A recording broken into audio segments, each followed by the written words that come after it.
እንኳን ወደ ዩቲዩብ ቻናል በሰላም መጣችሁ። ዛሬ የምናየው ቀሪ ሂሳብ እያለ ዳታ አልገዛም የሚለውን እንዴት ማስተካከል እንዳለብን እናያለን። መጀመሪያ መደወያ ላይ ስታር 999 ላይ እንደውላለን። ከዛ በኋላ እንጠብቃለን። እዚህ ጋር ኢንተርኔት አንድ ቁጥር እንነካለን። ከዛ ቀጥለን ለእርሶ የሚለው ላይ ኦኬ አንድ ቁጥር እናስገባለን። ቀጣይ ደግሞ ዕለታዊ ነክተናል። ከዛ የ10 ብር ለመግዛት ፈልጌያለሁ እኔ። ከዛ በኋላ ነከስት ላለው ከዛ ሁለት ቁጥር ላይ አለ ሁለት ቁጥር እነካለሁ ስል እዚህ ጋር ምን የሚገዙ ጥቅል መርጠዋል። ለማረጋገጥ አንድ እናስገባለን። ከዛ ያለው ቀሪ ሂሳብ ጥቅሉን ለመግዛት በቂ አይደለም ኢባኮ ይሙሉ ይላል። ስለዚህ ይሄንን ለማስተካከል አሁን እዚህ ጋር ፓኬጁ ስንት ነው ያለው? እዚህ ጋር 10 ብር አለ።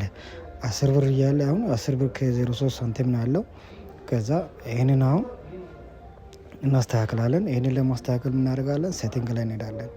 ሴቲንግ ፈልገን ያው ሴቲንግ የሚለው ላይ ገብቼ ምን እናደርጋለን?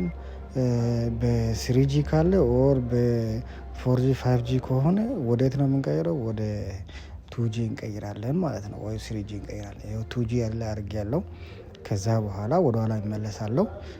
ወደ ኋላ ተመልሼ መደወያው ላይ ሄድና ስታር 99 ብያለሁ፣ ደውላለሁ ፓኬጅ መግዣ ላይ። ከዛ በኋላ ኢንተርኔት ምለውን ኦኬ ላለው ከዛ ይመጣል። ለእርሶ የምለውን አንድ ቁጥር አስገባለሁ።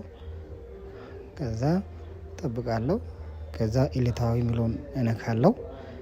ከዛ በኋላ ይመጣል።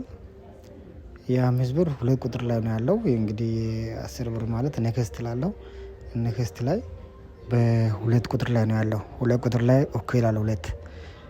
ከዛ ለማረጋገጥ አንዴን ነው አንዴን እነካለሁ። ከዛ በኋላ እንጠብቃለን። ይሄው ትዕዛዙ በተሳካ ሁኔታ ተልኳል። ጽሁፍ መልእክት ይደርሶታል ኢትዮ ቴሌኮም ይላል። ስለዚህ በዚህ ሁኔታ በቀላሉ መሙላት ትችላላችሁ። ስለተከታተላችሁ በጣም አመሰግናለሁ። ላይክ ሼር እያደረጋችሁ እዚህ ጋር እኔ ጋር 10 ብር ከ03 ሳንቲም ነበር። አሁን 003 ሳንቲም ቀርቷል።